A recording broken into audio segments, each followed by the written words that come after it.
जो बंदा किसी बंदे के खिलाफ बैठ के मुसलसल गुफ्तगू कर रहा है, आप समझ लें कि इससे नालायक आदमी दुनिया में कोई नहीं। बिल्कुल ठीक बात सर। ये दुनिया आईना है।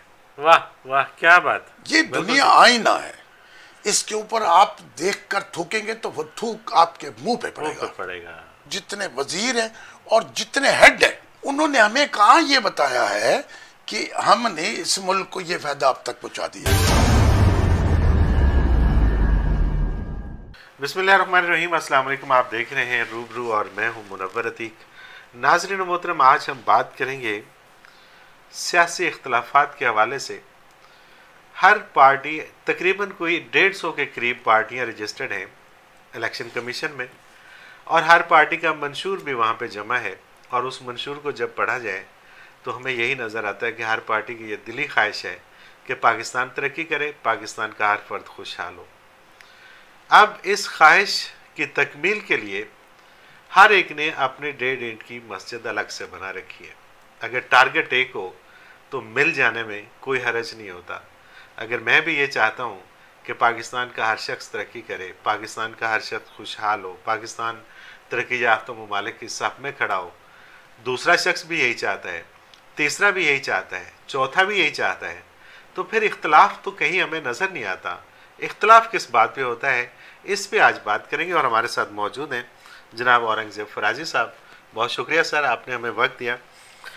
ये बड़ा अजीब लगता है कि जब हम हर लीडर को ये कहते सुनते हैं कि जी मैं पाकिस्तान की तरक्की चाहता हूँ, मैं पाकिस्तान की खुशहाली चाहता हूँ, मैं गुर्बत का खात्मा चाहता हूँ, मैं नौकरियाँ देना चाहता हूँ, मैं ये चाहता हूँ, मैं वो चाहता हूँ, और हर एक वही बात कर रहा होता है। लेकिन आपस में इस तरह से लड़ रहे होते हैं कि जिस तरह से अजली दुश्मन है। अगर इनका टारगेट एक है, मकसद एक है, तो फिर ये इकट्ठे क्यों नहीं होते? इख्तलाफात, सियासी इख्तलाफात क्यों रखते हैं? क्या वजह है इसकी? मुनव्वर साहब, सियासत जो है ना जी, और सियासतदान, ये एक अलग चीज़ है। मैं थोड़ा सा मुखालफत की बुनियाद बताता हूँ आपको। मैं दिमागी खुलियों से अक्सर अपने फैज़याम में बात मैंने करता हूँ। फैज़याम में बहुत आपके प्रोग्राम देखे। हाँ, तो इंसान के दिमाग के अंदर एक महरूमी का और एहसास कमतरी का एक खाना है। ठीक है। दुनिया का हर आदमी अपनी इस महरूमी को छिपाने के लिए दूसरे को अपने आप से कमतर जाहिर करने की कोशिश करता है। ठीक है। ठीक है, सियासतदानों की तरफ बाद में आते जी। ठीक है। मिसाल के तौर पर मेरे पास 2 मेसन काम करते हैं। ठीक है। आज भी मैं उसको कह रहा था कि यार वो देख, उसने वो कितनी अच्छी चिनाई लगाई है। उसने कहा जी उन्होंने कम ही नहीं आता। अच्छा अच्छा। कहने लगा मुझे 22 साल हो गए काम करते हुए। यानी वो ये साबित करा रहा है कि इसको काम नहीं आता। गोया मैं जो गुफ्तगू कर रहा हूँ उसका मतलब ये है कि मुझे काम आता है।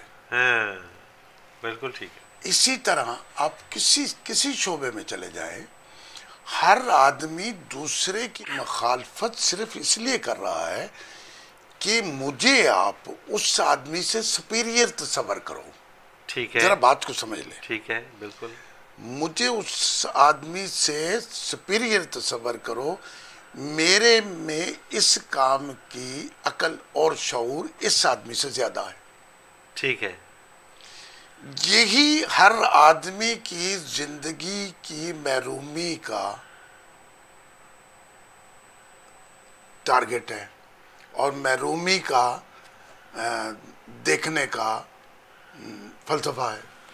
ठीक है। यानी दुनिया का हर आदमी महरूमी की जिंदगी गुजार रहा है।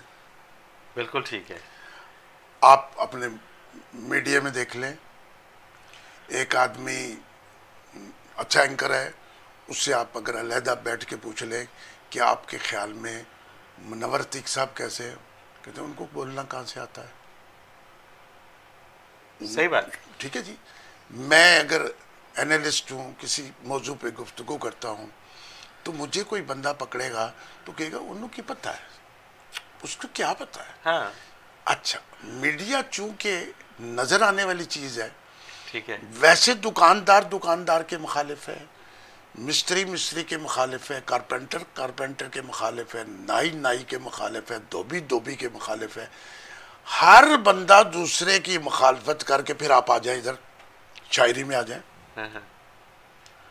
आपने कभी ये किसी शायर को कहते सुना है कि मैंने जितने दुनिया में शायर सुने वो मुझसे अच्छे थे? हाँ नहीं, मैंने एक को वैसे, चलो एक बंदे ने किसी ने कह दिया होगा, गालिब ने इतराफ किया था। अच्छा चले, गालिब चूंकि बड़ा आदमी था, बड़ा आदमी था, नो डाउट, चूंकि बड़ा आदमी था, उसने ये कह दिया कि तुम ही उस्ताद नहीं हो गालिब। हाँ, कहते हैं अगले जमाने में कोई मीर भी था। हाँ, इतराफ किया था। हाँ, बात असल में ये है कि इंसान, यानी मैं अपने आप को नुमाया करने के लिए आपकी जात की नफी करूंगा। अगर मैं आपकी तारीफ करूंगा तो मैं कमजोर हुआ।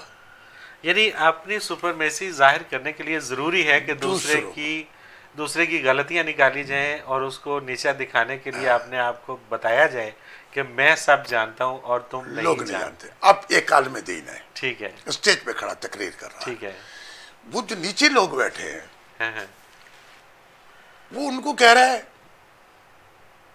कब तक चोरियां करते रहोगे, कब तक झूठ बोलते रहोगे, कब तक गुनाह करते रहोगे, कब तक दोस्ती बनते रहोगे।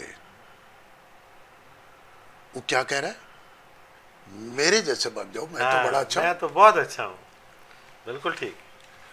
यही फलसफा। हम का सीगा कभी भी उसने यूज नहीं किया कि हम कब तक चोरियां करते रहेंगे, ये तो कब तक झूठ बोलते रहेंगे। तो कहता है तुम झूठ बोलते हो। सारे इंसान गुफ्तगू ही तुमसे शुरू करता है। बिल्कुल ठीक बात, बिल्कुल सही। अगर कोई माशरा, अगर कोई इंसान, अगर कोई तबका, कोई कबीला हमसे शुरू कर दे बात, तो दुनिया तो मसले हल हो, तो दुनिया फतह कर ले। क्या बात है, ठीक है जी।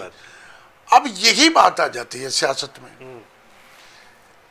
सियासतदान जो हैं वो चूंकि किसी मुल्क के अंदर एक नुमायासियत रखते हैं, ठीक है, और ये उसी कैटेगरी के इंसान होते हैं जिस कैटेगरी का एक आम नाई मोची धोबी होता है, ठीक है, उससे ऊपर की कैटेगरी के बंदा नहीं होता ये, ठीक है। यानी कोई बंदा किसी मुल्क का सदर, वजीर आजम या कौमी या सूबाई असम्बली का मेंबर बन जाए, वो क्या है? वो एक गरीब, अनपढ़, जाहिल तबके के दिए हुए, सादे तबके के दिए हुए वोट से अपना झंडा ऊंचा कर रहा है, ठीक है, और फिर वो उन्हीं की मुखालफत कर रहा है, किनकी? जिन्होंने इस मनसब पे बिठाया है। अब सियासतदान की सीवी जो है वो वोटर है, ठीक है, ठीक है जी। अच्छा, अब मुखालफत की तरफ आते हैं। जब सियासतदान ऊपर चला जाता है, वजीर बन जाता है, मेंबर बन जाता है कौमी सूबाई असम्बली का, वो कोई मेंबर, कोई किसी असम्बली के मेंबर को आपने ये कहते सुना कि बड़े बड़े काबिल लोग पड़े हैं जी यहाँ पे, बड़े बड़े आला काम करने वाले, बड़े बड़े आला ज़र्फ के, बड़ी बड़ी अकल वाले? कभी सुना ये? क्या सवाल ही पैदा नहीं होता, बल्कि अच्छा, वो तो ये कहते हैं कि जनाब जो हम जानते हैं वही आपकी बात, कि वो तो कोई जानता नहीं है, वो कोई जानता नहीं। अब इसके बैकग्राउंड में क्या है? इसके बैकग्राउंड में नफ्सियात है। इसकी बैकग्राउंड में वो नफ्सियात है जो असासे कमतरी उस आदमी के अंदर है। आई सी। मैं नाजरीन से आपसे ये कहता हूं कि जो बंदा किसी बंदे के खिलाफ बैठ के मसलसल गुफ्तगू कर रहा है, आप समझ लें कि इससे नालायक आदमी दुनिया में कोई नहीं। बिल्कुल ठीक। अब इस बात को फॉलो बिल्कुल जबरदस्त, इस बात को फॉलो करना, बहुत आला। जो बंदा 10 वजीरों के, 10 कौमी असम्बली के मेंबरों के, 10 सूबाई असम्बली के मेंबरों के खिलाफ बात कर रहा है, आप समझ लें कि इससे जाहिल बंदा कोई नहीं। यानी कि जितना ज्यादा खिलाफ बात कर रहा है उतना महरूमी का शिकार है। बिल्कुल। आपने कभी, यानी पीटीआई के जो वजीर हैं, आपने कभी किसी पीटीआई के वजीर को या मशीर को, जैसे शहबाज गिल साहब हैं, जी जी। उसको कभी ये गुफ्तगू करते देखा है? देखे जी, मैंने एक जगह पे ऐसे यूं किया था तो ये हुआ, तो उसमें गवर्नमेंट को 4 करोड़ रुपया बच गया। मैंने गवर्नमेंट की भलाई के लिए फलान जगह से रोड यूं निकाली तो गवर्नमेंट को ये फायदा हो गया और पब्लिक को ये फायदा हो गया। वो तो यही कहता है कि शहबाज शरीफ लूट के खा गया, हमजा शहबाज लूट के खा गया, ये सारे चोर थे, ये डाकू। एक बात याद रखे, मुझे किसी चौक में कोई पकड़ ले, अंधे को सारे अंधे नजर आते हैं, चोर को सारे चोर नजर आते हैं। बिल्कुल ठीक बात सर, ये दुनिया आईना है। वाह वाह, क्या बात। ये दुनिया आईना है, इसके ऊपर आप देखकर थूकेंगे तो वो थूक आपके मुंह पे पड़ेगा। बिल्कुल। मतलब है, किसी ने काबिलियत अपनी जाहिर की है? किसी ने इस 2 साल के अंदर ये बताया है कि मैंने इस कौम को ये फायदा पहुंचाया है, मैंने इस अवाम को ये फायदा पहुंचाया है? इंक्लूड जितने वजीर हैं और जितने हेड हैं, उन्होंने हमें कहां ये बताया है कि हमने इस मुल्क को ये फायदा अब तक पहुंचा दिया? मेरे बस में हो फराज साहब तो मैं ये सारे प्रोग्राम, सारे टॉक शो बंद कर दूं, क्योंकि इनका कोई फायदा नहीं है। जब भी आप कभी भी कोई टॉक शो लगा के देख रहे होते हैं, 3 मुख्तलिफ पार्टियों के लोग उसमें बैठे होते हैं, वो एक से सवाल करते हैं एंकर कि जी आपने ऐसा क्यों किया, तो वो ये नहीं, उसकी सफाई नहीं देता, उसकी दलील में कोई बात नहीं करता, वो ये कहता है उसने भी तो ये किया, उसने भी तो ये किया, यहीं पे प्रोग्राम खत्म हो जाता है। और हमें एक कुछ बात समझ नहीं आती कि किसने क्या किया। मुनव्वर साहब, एक बात फवाद चौधरी साहब कर रहे थे असेंबली के अंदर कि कसूर वाले केस में अगर उस मुजरिम को, उस आदमी को अगर चौक में हैंग कर दिया जाता तो आज ये केस ना होता। वो खुदा के बंदे, तू इस पर भी ये कह रहा है कि उन्होंने गलती की थी? अच्छा, इसके अंदर एक मुझे एक वाक़या याद आ गया। बरतानिया में बहुत पुराने वक्तों में जेब कतरे की सज़ा हुआ करती थी कि उसको सरेआम फांसी दी जाए। ठीक है। और एक जेब कतरा पकड़ा गया और उसको फांसी देने के लिए ऐलान किया गया कि फ़लाँ चौक में फ़लाँ जगह पे इसको सरेआम लटकाया जाएगा। तो पब्लिक वहाँ पर आए और इसको अपनी आंखों से देखे ताकि इबरत पकड़े। तो कहते हैं कि जब उसको सज़ा दी जा रही थी, उसको हैंग किया जा रहा था, तो लोग इकट्ठे हुए तो जेब कतरे वहाँ पे जेबें काट रहे थे। वाह। तो असल में ये एक तरबियत है, इंसानी फितरत जैसे आप करते हैं कि जिबिल्लत तो जो है इंसान की, वो तो लेके चली जाती है उसी तरफ ही, आप चाहे सरेआम उसको फांसी दें या जैसे भी करें। फराज साहब ये बताइएगा कि ये जैसे ये हालिया एक वाक़या हुआ है, इसके मुजरिम को क्या सजा? तो हमारा कुछ और था, इसके मुजरिम को क्या? लेकिन आपके ख्याल में क्या सजा होनी चाहिए? मेरे ख्याल में ये सजा है कि उसको एक चौक के अंदर एक पिंजरे में बंद कर दिया जाए। ठीक है। और उसके जिस्म से 1 इंच की एक बोटी डेली उतार दी जाए। बिल्कुल ठीक है। उसका जो 4 दिन पहले का जख्म होगा उसमें पीक पड़ जाएगी। इसको कहते सजा। हाँ। फिर दुनिया के मुंसिफ उठेंगे कि ये तो बहुत बड़ा जुल्म है। ऑब्वियसली। और उसी सर, इन 5 उंगलियों को, उन्हीं के डर से तो ये कुछ कर नहीं रहे। उन 5 उंगलियों को 5 टाइम में, 5 वक्तों में, 5 दिनों में 1-1 उंगली को काटा जाए। इसको कहते हैं सजा। किसी को हैंग कर देना चौक में, किसी को गोली मार देना, किसी को करंट लगा देना तो आसान में होता है।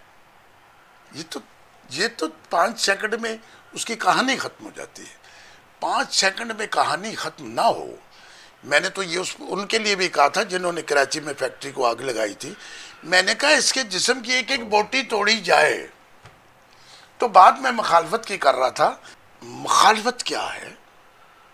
इन लोगों की सांसें कमतरी है। ये लोग अंदर से कमजोर हैं। एक बात याद रखिएगा, सारी दुनिया को ये मैसेज जाना चाहिए, जो आदमी अपने दिमाग, दिल के अंदर से ताकतवर होगा, जो सही होगा, वो किसी के मुखालफत नहीं करेगा। बिल्कुल ठीक है। दीन कहता है कुरान शरीफ की 104 नंबर आयत में कहता है, दीन कहता है कि उसको तो बख्शा ही नहीं जाएगा जो दूसरे की बुराई करे और गीबत करे। यही तो मेरा सवाल तो बेसिकली यही है कि देखें, अगर हर शख्स की ये ख्वाहिश है कि पाकिस्तान खुशहाल हो, पाकिस्तान तरक्की करे, और हर शख्स ये समझता है कि मैं इसमें बेहतर अंदाज से पार्टिसिपेट कर सकता हूँ, मेरे पास इसके बहुत अच्छे फार्मूले मौजूद हैं, मेरे फार्मूलों पे अगर अमल कर लिया जाए तो पाकिस्तान तरक्की कर जाएगा। तो अगर फॉर एग्ज़ाम्पल अगर ये मेरे दिल की ये ख्वाहिश है कि पाकिस्तान तरक्की करे और मेरे पास अगर कोई फार्मूला है और मैं इस पाकिस्तान के साथ मुखलिस हूँ, इसके अवाम के साथ मुखलिस हूँ, तो मुझे इससे कोई मतलब नहीं होना चाहिए कि ये मैं करूँ या फराजी साहब करें। मैं तो चाहूँगा कि ये फार्मूला मौजूद है, इस पे फराजी साहब काम कर लें। पाकिस्तान की खुशहाली मेरा मकसद है ना, तो मकसद ये तो नहीं है कि मैं करूँ, मकसद तो ये है कि पाकिस्तान को खुशहाल होना चाहिए। तो जब हर एक का मकसद वो यही बताते हैं कि हमारा ये मकसद है, इसका मतलब कि फिर सारे एहसास कमतरी का शिकार हैं, सारे अंदर से खोखले हैं और अवाम को बेवकूफ़ बनाते हैं। मुनव्वर साहब, असल में एक इतना बड़ा झूठ बोला जाता है सियासत में कि हम ये जो सियासत करते हैं ये इबादत समझ के करते हैं। यानी आपको कितनी इस बात पे हैरत होनी चाहिए कि जो लोग इबादत नहीं करते और वो सियासत करते हैं, गोया इबादत करते हैं। खुदा के बंदो, इबादत तो तुमसे होती नहीं, इबादत तुमसे होती नहीं, तुम सियासत को इबादत क्या लतीफ़ा है, क्या लतीफ़ा है और क्या काम है। और बाकी ये है कि 20,000 टॉक शो, लाखों लोग बैठ के बातें करें, वो लोग महरूम हैं, वो एहसास कमतरी के शिकार हैं, वो लोग अंदर से कमज़ोर हैं, वो लोग अंदर से खोखले हैं, जो कहते हैं नून लीग ये है, पीपल पार्टी वो है, पीटीआई वो है, फलाना ये है, ये यूं है, ये यूं है। बंदा वो ही मजबूत है जो कहता है कि बुरा कोई नहीं, बुरा मैं हूँ, मुझसे गलतियाँ हुई, ठीक है जी, ठीक है जी, और माफ़ी रसूल अल्लाह आते हैं मक्के में तो माफ़ी देते हैं। क्या बात, सबको माफ़ी देते हैं। कहते हैं वो हजरत अमीर हमजा का जिसने कलेजा चुबाया हिंदा को कहते हैं, तो मैंने पहचान लिया है तुम्हें, लेकिन तू मेरे सामने कभी ना आना, जा मैं तुझे भी माफ़ करता हूँ। क्या बात। अब मौजूदा गवर्नमेंट में माजरत के साथ, खान साहब से भी माजरत के साथ, अगर एक तो आखिरी बातें कर रहा हूँ, टाइम थोड़ा, अगर इस वक्त किसी और की हुकूमत होती, मिसाल के तौर पे नवाज शरीफ होता, ठीक है, जरदारी होता या कोई भी होता, कंडीशन पाकिस्तान की यही होती, मेरा ख्याल है इससे बेहतर नहीं, कंडीशन सेम होती, क्योंकि पाकिस्तान के अंदर से जो कंडीशन है वो खान साहब को अब पता लगी है। असल में गलती क्या है कि जो कंडीशन इस वक्त मौजूद है वो कोई भी हुक्मरान होता वही होती, लेकिन चूंकि हमने दावा कर दिया इस कंडीशन को ठीक करेंगे। हाँ। असल बात तो ये है भाई, एक बच्चा एक सब्जेक्ट में फेल होता है, हाँ। एक टीचर कहता है कि इसको मैं ट्यूशन पढ़ाता हूँ, अगर ये सब्जेक्ट में फेल हो जाए तो मेरे हाथ काट दें, हाँ। मेरी गर्दन काट दें।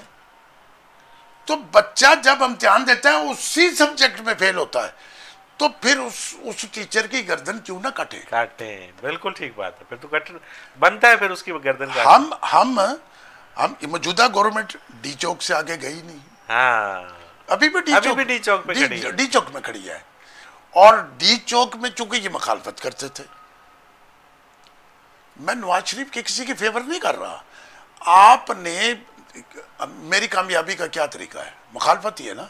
आपने 22 साल मुखालफत की, आपने अपने आप को ऊपर लाने के लिए अपनी लोग गालियां दे दें तो आप खुद बड़े, एक ही फार्मूला है ना कि आप बड़े लोगों को गालियां दें, आप बड़े आदमी बने। मैं एक छोटी सी बात करके बात खत्म करता हूं। मैं चूंकि पिंडी का रहने वाला हूं, गार्डन कॉलेज में शेख रशीद साहब पढ़ते थे। ये गार्डन कॉलेज में स्टूडेंट के लीडर बन गए, ठीक है। अब इनको मैं ये बिल्कुल, शेख रशीद साहब मुझसे पूछ ले, मैं दावे से बात कर रहा हूँ, उन्होंने कहा मुल्की सियासत में कैसे आओगे। उसने कहा अब्बा जी से पूछा, दूसरे से पूछा, दोस्तों से पूछा, कैसे आऊँगा मुल्की सियासत में। उसने कहा अयूब खान को गालियां दो, बस सिंपल सी बात। भाई प्रेसिडेंट जो हुक्मरान है उसको गालियां दो। मैं अभी लक्ष्मी चौक में खड़े होके खान साहब के खिलाफ तकरीर करूं, मैं लीडर हूं। हाँ, कैमरा आपके पीछे आ जाएंगे, कैमरा मेरे पीछे आ जाएगा, लेकिन मैं लीडर नहीं हूं, मैं महरूमी का शिकार हूं। हमारी पाकिस्तान के जो टॉक शो हैं, जो इनमें लोग आते हैं, वो सिर्फ अगर ये कहना शुरू कर दें कि हम मिलजुल के इसका हल करते हैं, सिर्फ टाइम जाया करने आते हैं, आवाम का भी, अपना भी, एंकर्स का भी, चैनल का सर भी। टाइम नहीं जाया किया, तो मुझे कोई उससे टाइम नहीं जाया किया सर। इन 2 सालों में पाकिस्तान में कोई 20 लाख के करीब ब्लड प्रेशर के मरीज बढ़े।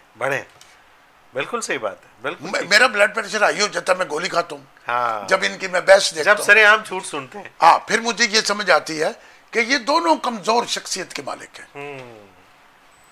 वल्लाह मुनव्वर साहब ताकतवर शख्सियत का मालिक, कभी ओलिया हो, वली हो, पैगंबर हो, कलंदर हो, सियासतदान हो, कारपेंटर हो, मजदूर हो, जो कहे नहीं जी आप बिल्कुल ठीक कह रहे हैं। वो खुदा के बंदो, पाकिस्तान में 1400-1500 असेंबलियों के मेंबर है, इनमें एक बंदा भी ठीक नहीं। यही तो बात है, यही तो रोना है कि अगर इन सब के सब ही सारे खराब हैं तो फिर पूरे लोग ही सारे बदल दिए जाएं, फिर कोई नए लोग लेके आ जाएं। बदलने की जरूरत नहीं। और अगर इनके अंदर कोई रस है तो ये क्यों नहीं बताते आके चैनल्स के ऊपर कि जी कल हमने ये इनिशिएटिव लिया था, वही आप वाली बात कि इसका ये रिजल्ट है, इसमें इतना फायदा पाकिस्तान को हुआ है। मुनव्वर साहब असल बात ये है, अगर ये बताना शुरू कर दें, चलो हमारे भी हौसले बढ़ना शुरू हो जाएं, हमें ये पता चल जाए कि चलो जी आज नहीं तो कल, कल नहीं तो परसों पाकिस्तान ने खुशहाल होना ही है। सर मैं उसको, आखिरी बात, मैं उसको लीडर मानता हूँ जो किसी की मुखालफत नहीं करता। और ऐसे दुनिया में लोग आए जिन्होंने किसी की बुराई नहीं की और उन्होंने टॉप किया। अच्छा, मैं इसमें ना एक बड़ी सिंपल सी बात आपको बताता हूँ। हमारे सहाफ़ती दोस्त जो हैं, सहाफ़ती इदारों के अंदर जो लोग काम करते हैं, इसमें 2 कैटेगरीज हैं। एक वो लोग हैं जो काम करते हैं, मतलब जो जिनको हम वर्किंग जर्नलिस्ट कहते हैं, वो काम करते हैं, और एक वो लोग हैं कि जो काम नहीं करते लेकिन जर्नलिस्ट हैं, वो जर्नलिस्ट हैं। हाँ। और वो जर्नलिस्ट हैं, प्रेस क्लब की, माजरत के साथ प्रेस क्लब की हद तक वहाँ पे बैठे रहते हैं, चाय पीते हैं, प्रेस क्लब का नुकसान करते हैं, और वो जाके लोगों को थ्रेट करते हैं कि जी देखें जी आपने ये कर लिया और हम ये करवा देंगे, नहीं तो हमारे साथ आप मामला तय करें। अच्छा, जो जर्नलिस्ट, जो वर्किंग जर्नलिस्ट हैं, आप बिलीव करें कि मैं ये भुगत चुका हूँ, और मैं एक वर्किंग जर्नलिस्ट रहा हूँ, कि जब हम सुबह जाते थे ना जी ऑफिस, तो हमारे इस तरह से एक पर्चा हमें पकड़ा दिया जाता था, उसके ऊपर असाइनमेंट्स लिखी होती थी। हम उन असाइनमेंट्स पे निकल जाते थे, और हम जब रात को वो असाइनमेंट अपनी खबरें फाइल करते थे तो हमें कोई होश नहीं होता था, बस ये होती थी कि जी अब 10-11 बज गए रात के, अब सिर्फ जाके सोना है। मतलब ना हम किसी के खिलाफ जाके खबरें लगाते थे, ना हमारे पास इतना टाइम होता था कि हम लोगों में से कीड़े निकालें, ना हम जाके ब्लैकमेलिंग, हमें टाइम ही नहीं मिलता था कि हम जाके लोगों से पूछें कि जी आपने ऐसा क्यों किया है। अब एक दूसरा तबका है कि जिसका कोई काम नहीं है, उसका काम ही ब्लैकमेलिंग है, चूँकि वो काम नहीं करते इसलिए वो सिर्फ ब्लैकमेलिंग करते हैं। तो मुझे ऐसा लगता है कि हमारे जो वर्किंग सियासतदान हैं वो तो बहुत ही ना होने के बराबर हैं, कि ये सारे वही ब्लैकमेलर हैं, सारे उसी तरह से दिहाड़ीबाज हैं, और अपने अपनी दुकान लगाए बैठे हैं, और इनके पास सिर्फ इसी काम के लिए टाइम है कि हमने कीड़े कैसे निकाले। और दूसरी बात, आखिरी बात है कि जो आदमी दूसरे को नीचा दिखाने की कोशिश करता है वो बजाते खुद पाताल में रहता है। बिल्कुल ठीक बात, बहुत अच्छा प्राइस साहब, बड़ा अच्छा लगा आपसे गुफ्तगू करके। और मौजूआत ऐसे हैं, मौजू में से मौजू निकलता चला जाता है, बात से बात कि दिल तो नहीं चाहता, लेकिन क्या करें कि ये सोशल मीडिया की मजबूरी है कि इसमें हम बहुत लंबा प्रोग्राम कर नहीं सकते। ठीक बात। आपका बहुत शुक्रिया, आपने वक्त दिया। इंशाल्लाह आपको गाहे गाहे जहमत देते रहेंगे और रूबरू में आप हमारे साथ रहिएगा। नाजरीन, इसके साथ ही आज के प्रोग्राम का वक्त अपने अख्ताम को पहुँचा। मुनव्वर अतीक को इजाज़त दीजिए। अल्लाह हाफ़िज़।